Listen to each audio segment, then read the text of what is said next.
PG महाविद्यालय, दूसरा agriculture college, तीसरा वुमन टीटी कॉलेज और चौथा इनका कंपोनेंट है, फोर्थ कंपोनेंट है हमारा कॉन्वेंट स्कूल। सबका नाम है सरस्वती शिक्षण सदन कॉन्वेंट स्कूल, सरस्वती शिक्षण सदन पीजी कॉलेज, सरस्वती शिक्षण सदन एग्रीकल्चर कॉलेज, सरस्वती शिक्षण सदन वुमन टीटी कॉलेज। इनमें से हमारा जो कंपोनेंट है सरस्वती शिक्षण सदन पीजी कॉलेज, इसको पिछले साल मई के अंदर नैक जो एक्रीडेशन एजेंसी है यूजीसी की एक स्टैच्यूटरी बॉडी है, उन्होंने इनको एक्रीडेट किया और B+ ग्रेड से इसको एक्रीडेट किया। इस एक्रीडेशन की वजह से जो आज हम एडीपी जो प्रोग्राम है वो उसका जो अप्रूवल मिला है उसी नैक की ग्रेडिंग की वजह से मिला है। अब आपको मैं ब्रीफ में थोड़ा और बताना चाहूँगा कि जो ये प्रोग्राम है एडीपी, ये क्या है। जो न्यू एजुकेशन पॉलिसी 2020 जो आई है उसके अंदर गवर्नमेंट ने, यूजीसी ने और कुछ जो पॉलिसी मेकर्स थे उन्होंने ये प्रपोज किया था कि जो भी एकेडमिक कोर्सेज चलते हैं वो इंडस्ट्री के साथ अलाइन होकर चलने चाहिए। यानी बच्चा जो पढ़ के जा रहा है वो पढ़ने के बाद, अपने कोर्स को पूरा करने के बाद वो इंडस्ट्री रेडी होना चाहिए ताकि इंडस्ट्री डायरेक्टली इसको एब्जॉर्ब कर ले। और अभी क्या चीज़ है, अभी जो सबसे बड़ा एजुकेशन के अंदर ये गैप है कि इंडस्ट्री एकेडमी का जो गैप है, जिसकी वजह से क्या है कि स्टूडेंट एकेडमी का अपना कोर्स पूरा करता है पर वो इंडस्ट्री में जॉब करने के लायक नहीं रहता, उसके अंदर वो स्किल्स नहीं होते।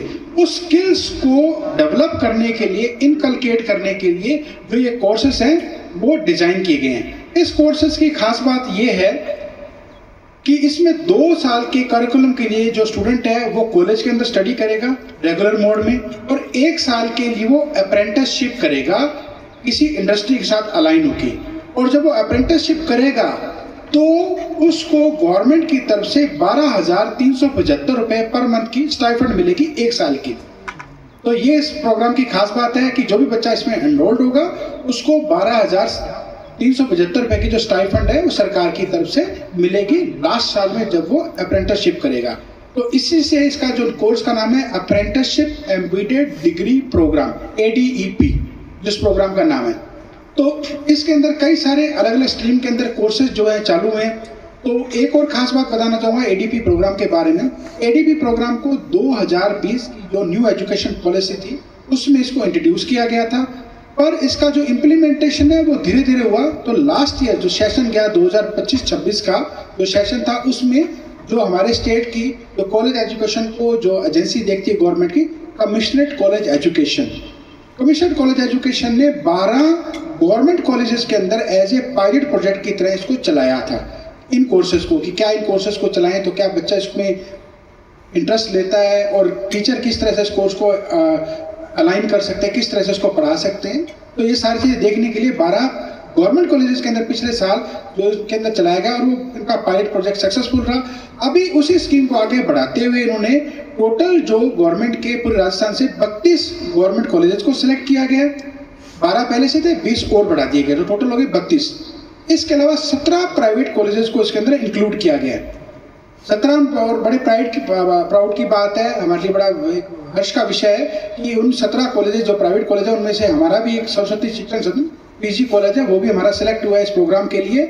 इसके अलावा जो बीकानेर डिवीजन के अंदर एक और कॉलेज है चूरू के अंदर लोकेटेड है, चूरू के अंदर पार्वती महिला महाविद्यालय ऐसा कुछ नाम है, मैं स्किप कर रहा हूँ नाम थोड़ा सा।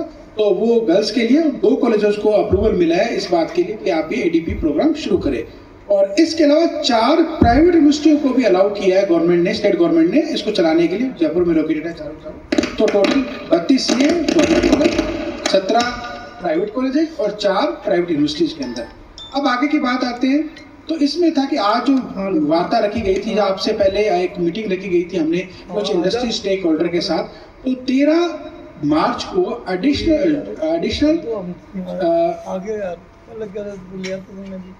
Additional chief secretary technical and higher education department government of Rajasthan, उन्होंने एक ऑनलाइन मीटिंग ली थी। उस मीटिंग के अंदर जो स्टेक होल्डर थे, जो कॉलेजेस सेलेक्ट हुए थे, उन कॉलेजेस के प्रतिनिधि और प्राइवेट यूनिवर्सिटी के प्रतिनिधि उनके साथ एक मीटिंग करी थी। और मीटिंग करने के अंदर क्या था कि ये मीटिंग बड़ी फ्रूटफुल रही।